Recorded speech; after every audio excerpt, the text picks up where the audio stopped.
इतनी सारी हमने बहुत सारी तकलीफ़ें झेली है। जैसे कि पहले रिटर्न के लिए एग्ज़ाम के लिए तैयारी करना, 2-3 साल उसमें गए, फिर फिज़िकल के लिए, फिर उस सब में भी निकलने के बाद मेडिकल भी पास होने के बाद भी हम आज दिल्ली के सड़कों पे भटक रहे हैं। एसएससी में लग जाता, लेकिन कोरोना की वजह से ओवर एज हो गया उसमें भी। हम कभी गुरुद्वारा में रहते हैं, अब ये तो मुमकिन नहीं है कि हम रोज़ ही पैसा देकर रूम कर लें। वहाँ भी हमें जगह नहीं दी जा रही, वहाँ भी पुलिस लगाई है हमारे पीछे कि निकल जाओ करके यहाँ से। और मेरा जो बात सरकार सुन करके भी अनसुना कर रहे हैं।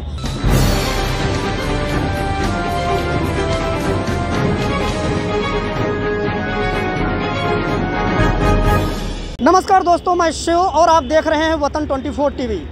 बता दें कि हमारे साथ कुछ एसएससी जीडी 2018 भर्ती को लेकर कुछ अभ्यर्थी हैं जो दिल्ली में दर बदर भटक रहे हैं। उनका कहना है कि वो एसएससी 2018 जो जीडी की भर्ती है उसकी लगभग सारी प्रक्रिया पूरी कर ली गई है, लेकिन उन्हें ज्वाइनिंग नहीं दिया जा रहा है। तो उनका मामला क्या है, आखिर क्या समस्या है, आप समझिए, उन्हीं से हम समझते हैं। सर, हम जो वैकेंसी थी 2018 में निकली, और उसका पूरा चरण कंप्लीट होने में उन्होंने 3.5 साल लग दिए। अच्छा। और जो वैकेंसी निकली थी 60,210, वो पूरी भी फिलअप नहीं की। और जो लास्ट मेरिट कट ऑफ लगाया था वो सबसे हाई लगाया था, 15 से 20 मार्क बढ़ा के, जो आज तक इतना कभी भी नहीं बढ़ा। और इससे क्या हुआ, उन्होंने सिर्फ 54,000 की ही वैकेंसी फिलअप की, और बाकी के जो बच्चे थे उनको मेरिट लिस्ट से बाहर कर दिया। और ज़्यादा से ज़्यादा बच्चे 70% बच्चे ओवर एज भी हो चुके हैं, जो आने वाली अगली वैकेंसी में एप्लीकेशन भी नहीं कर सकते। अच्छा, क्या क्या प्रक्रिया पूरी की गई है अब तक? सर, हमने मेडिकल पहले तो जब से फॉर्म भरा था, तो बाद में 1 साल बाद उन्होंने हमारे एग्ज़ाम ली। एग्ज़ाम क्वालिफाइड करने के बाद उन्होंने 1 साल में हमारा फिज़िकल लिया। फिज़िकल के 1 साल बाद उन्होंने फिर से हमारा मेडिकल लिया। फिर बीच में कोरोना आ गया, मेडिकल चलते उसमें चलते हमारा 1 साल और बर्बाद हो गया। तो रिज़ल्ट देने में भी उन्होंने इतनी दूरी कर दी कि इसमें से आधे से ज़्यादा बच्चे ओवर एज हो गए, जिसमें आप ये सोच सकते हैं कि एक भर्ती को कंप्लीट करने में ज़्यादा से ज़्यादा 1 या 1.5 साल लग सकता है, लेकिन इस भर्ती को 3 साल लग गए। मतलब अगर 1.5 साल लगता तो दोबारा भर्ती आ जाती। जो पूरी सीटें थी वो भरी नहीं गई।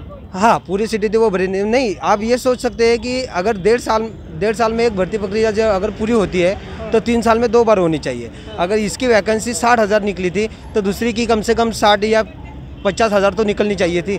तो हमारी मांग ये, अगर 3 साल इस भर्ती को पूरा कंप्लीट हो गए हैं तो जो मेडिकल पास बच्चे वो 55,000 है, तो हमें भी इसमें इंक्लूड करके ऑल मेडिकल फिट को ज्वाइनिंग दी जाए। हम यही दरख्वास्त कर रहे हैं। तो इनके चेहरे पर जो है वो हताशा साफ देखी जा सकती है। तो क्या ओवर एज हो गए हो आप लोग? हाँ सर, ओवर एज हो गए। कितने साल से तैयारी कर रहे हैं? अभी 6 साल हो गए मुझे तैयारी करते हुए। पहले 2-3 साल आर्मी में किया, 2 बार आर्मी में मेरिट फेल हो गया। फिर एसएससी में ट्राई किया, एसएससी भी में वही हो गया। एसएससी में लग जाता, लेकिन कोरोना की वजह से ओवर एज हो गया उसमें भी। अच्छा।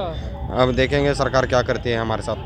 तो अब आगे क्या फ्यूचर क्या नज़र आ रहा है आगे तो सर मेरा तो यही आती है कि सरकार से विनती है कि हम लोग जो 2 महीना होने जा रहा है और दिल्ली के सड़कों पर दर की ठोकरें खा रहे हैं। हर राष्ट्रपति भवन में, गृह मंत्रालय में, हर जगह अपना मेमोरेंडम जमा कर दिए हुए हैं। और मेरा जो बात सरकार सुन करके भी अनसुना कर रहे हैं। सरकार से हमको यही विनती है कि जितना भी ऑल मेडिकल फिट है सभी को ज्वाइनिंग दे, और जब तक वो देंगे नहीं तब तक हम लोग दिल्ली से हटने वाले नहीं हैं। तो इनका साफ कहना, बता दें कि दिल्ली के अलग अलग इलाकों में भटक रहे हैं।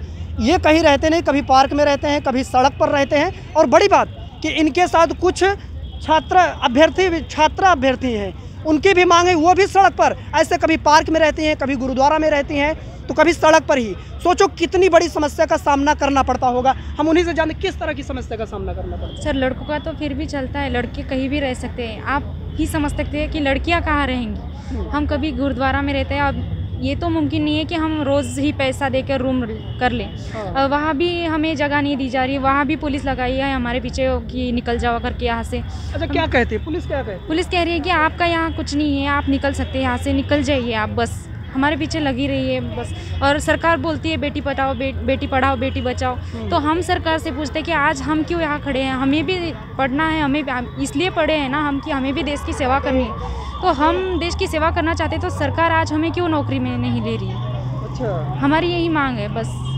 तो समस्या बताइए, आपको किस तरीके की समस्या और कितने साल से तैयारी कर रहे हो? हाँ, समस्या तो हर चीज़ की है, पर इतने आगे जाने के बाद भी सरकार हम लोगों की मांगे नहीं पूरी कर रही। हम लोगों ने रिटन टेस्ट दिया, फिजिकल दिया, मेडिकल के बाद एक साल और रुके और उसकी लिस्ट की राह देखी, फिर भी हम लोगों का लिस्ट में नाम नहीं आया। इतनी सारी हमने बहुत सारी तकलीफ़ें झेली, जैसे कि पहले रिटर्न के लिए एग्ज़ाम के लिए तैयारी करना, 2-3 साल उसमें गए, फिर फिज़िकल के लिए, फिर उस सब में भी निकलने के बाद मेडिकल भी पास होने के बाद भी हम आज दिल्ली के सड़कों पे भटक रहे हैं। तो अभी कहीं ज्ञापन दिया है क्या, कहीं ज्ञापन या कहीं कुछ कार्रवाई टाइप की? भाई हाँ, अभी क्या है ना, अभी कोर्ट में भी किया है केस, और अभी यहाँ पर सब होम मिनिस्टर को, यहाँ वहाँ सबको, दिल्ली में सब जगह दिया है।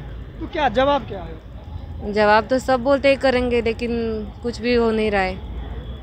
तो फिर आगे कैसे, क्या फ्यूचर नज़र आ रहा है?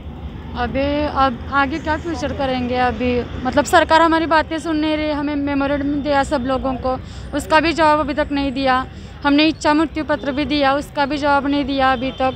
और सरकार हमारी तरफ ध्यान भी नहीं दे रही है। और सरकार, देखते हैं अभी सरकार कब तक ये ऐसा करेगी, क्योंकि हम भी युवा है, हमारे हाथों में सब कुछ है। सरकार बनाना और सरकार गिराना हमारे हाथ में है। कितने साल से तैयारी कर रहे हो? सर मुझे 6-7 साल हो गए तैयारी करते करते। अब मैं ओवरेज हो चुका हूँ, आगे मैं किसी भी भर्ती प्रक्रिया में भाग नहीं ले सकता। इसीलिए मैं सरकार से दरख्वास्त करूँगा कि हमारी मांगें पूर्ण करें और जो भी ऑल मेडिकल फिट कैंडिडेट है उन्हें ज्वाइनिंग दें। कितना हताश हुए हैं, फ्यूचर क्या नज़र आता है आगे? सर अब यही है, अगर सरकार हमारी मांगें नहीं पूर्ण करती है तो हमें यहाँ से अगर कोई ना कोई रास्ता तो अपनाना पड़ेगा। कोई मतलब अब सर कोई गुंडा बनेगा, कोई कुछ बनेगा। जब हमारा फ्यूचर यहीं सरकार रोकना चाहती है, सब कुछ पढ़ लिख के सब कुछ कर चुके हैं हम, आगे हम और कुछ तो कर नहीं सकते हैं, वही गुंडा बनेंगे या और कुछ बनेंगे। तो इनके चेहरे पर जो हताशा है, निराशा है, वो साफ देखी जा सकती है। और ये करीब 1.5 से 2 महीने के हो गए हैं और ये लगातार अपनी मांगों को लेकर अड़े हुए हैं। मांग वही है कि जो इनकी ज्वाइनिंग प्रक्रिया लगभग पूरी हो चुकी है, ज्वाइनिंग जो प्रक्रिया होती है एसएससी जीडी 2018 की भर्ती में, वो लगभग पूरी हो चुकी है। इन्हें ज्वाइनिंग दिया जाए और जो रिक्तियां हैं उससे भरी जाए। जो कुछ आधे से कम रिक्तियां भरी गई हैं वो पूरी रिक्तियां भरी जाए ताकि वो उस दायरे में आ सके।